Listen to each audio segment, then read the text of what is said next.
Сәлеметсіңдер ме, оқушылар? Бүгінгі сабағымызды бастамас бұрын квез әдісі арқылы есте сақтау қабілетін анықтаймыз. Мақсаты сұрақтарға жауап беру арқылы бүгінгі сабақтың тақырыбын ашу керек.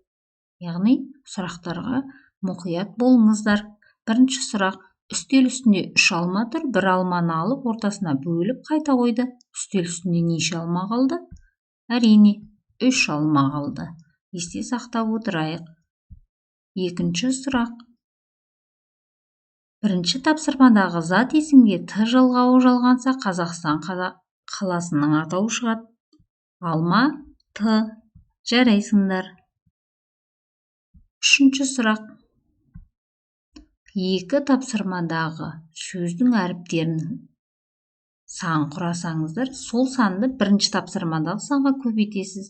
Яғни бірінші алма 4, екіншіде алматы 6, 4 жердегі 6 24. Жарайсыңдар. Төртінші сұрақ: үшінші тапсырмадағы шыққан саннан 9 санды әріптерін алып тастасақ, бүгінгі сабақтың тақырыбы шығады. Яғни 15 әріптен тұратын бүгінгі сабағымыздың тақырыбы таңдау операторы. Жарайсыңдар. Таңдау операторы бүгінгі сабағымыздың тақырыбы болады. Оқу мақсаты таңдау және қайталау операторларын программаны өңдеудің кіріктірілген ортасындағы қолдану. Меңгерілетін білім таңдау операторын программалаудың кіріктірілген ортасында пайдалану. Таңдау операторы бірнеше оператордың ішінен таңдау жолымен көп тарамды тармақталуды ұйымдастырады. Өзі айтып тұрғандай, таңдау операторы дегеніміз программадағы мүмкін болатын бірнеше операторлардың біреуін таңдайтын оператор. Таңдау операторының құрылымы мынадай: if бірінші шарт орындалған жағдайда бірінші команда орындалады. Elif екінші шарт орындалған жағдайда екінші команда орындалады. Яғни Elif бірнеше шарт. Үшінші шарт орындалған жағдайда үшінші команда орындалады. Elif n-1 шарт орындалған жағдайда n-1 командасы орындалады. Else, яғни әйтпесе, n командасы орындалады. Логикалық өрнектердің Python программалау тілінде жазылуы мынадай: үлкен, кіші, үлкен немесе тең, кіші немесе тең, тең емес. Программалау кезінде бірнеше балама нұсқадан бірін таңдау үшін if, elif, else құрылымын қолдануға болады. If бірінші шарт, бірінші командалар блогы, elif екінші шарт, екінші командалар блогы, else үшінші командалар жиыны. Енді мысалға назар аударайық. Мысал, бізде апта күндерін реттік номері бойынша анықтау керек. Міне, сіздердің алдарыңызда программа берілген. Мысалы, бір деп енгізетін болсақ, онда бізде дүйсенбі деп шығаратындай программа құрылу керек. Міне, алдарыңызда n тең болады int және input. Int дегеніміз бұл бүтін сан енгізу үшін, ал input, яғни біз мәліметті, яғни санды клавиатурадан енгізу үшін, яғни пернетақтадан енгізу үшін осы input сөзін қолданамыз. Яғни бізден қазір аптаның күн санын енгіз деп сұрайды. Біз яғни күндерді енгізетін боламыз.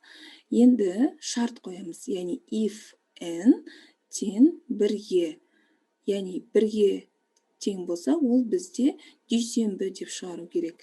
Келесі шарт, біз енді elifті қолданамыз. Elif n тең 2-ге, яғни print бізде сейсенбі деп шығару керек. Дәл солай барлық апта күндерін толық жазып шығамыз жексенбіге дейін. Және де else сөзін қолданамыз, яғни әйтпесе print, мысалы біз 8 деген санды енгізетін болсақ, бізде ондай апта күні жоқ. Сондықтан бізге апта күніне сәйкес келмейді, 1-ден 7-ге дейінгі санды енгіз деген хабарлама шығу керек. Мінекей бізде программаны орындауға жібергенде бізде дәл осылай хабарлама шығады, яғни аптаның күн санын енгіз дейді, біз яғни 3 десек, сәрсенбі деп шығу керек. Енді осы программаны біз Python программалау тілінде орындап көрейік. Ол үшін мына сілтемеге өтеміз. Мінекей бізде программа жартылай жазылған. Дәл сол программа, жаңағы программаны енді біз қанекей барлығымыз бірге аяқтайық. Мінекей Python программалау тілі орындау үшін мінекей программаны жалғастырамыз. Келесі бізде elif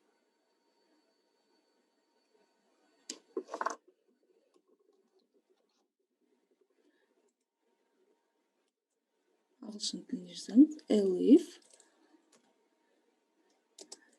n тең 7-ге қос нүкте қоямыз. Енді Enter пернесін басамыз. Міне бізде автоматты түрде әрқашан, яғни elif'тің ішінде орындалу үшін, яғни print жақшаның ішінде және апострофтың ішінде біз жексенбі деп жазамыз. Жексенбі.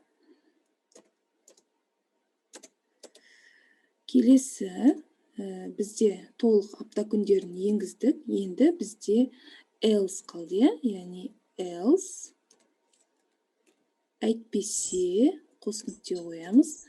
Print жақшаның ішінде және апострофтың ішінде жазамыз. Апта күніне сәйкес келмейді.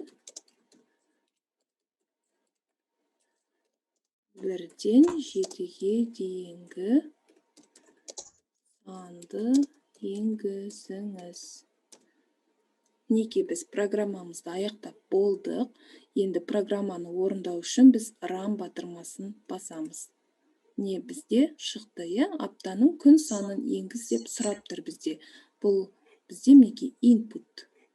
Енгіземіз input, яғни енгіз деп сұрап тұр. Яғни мысалы 5 дейік.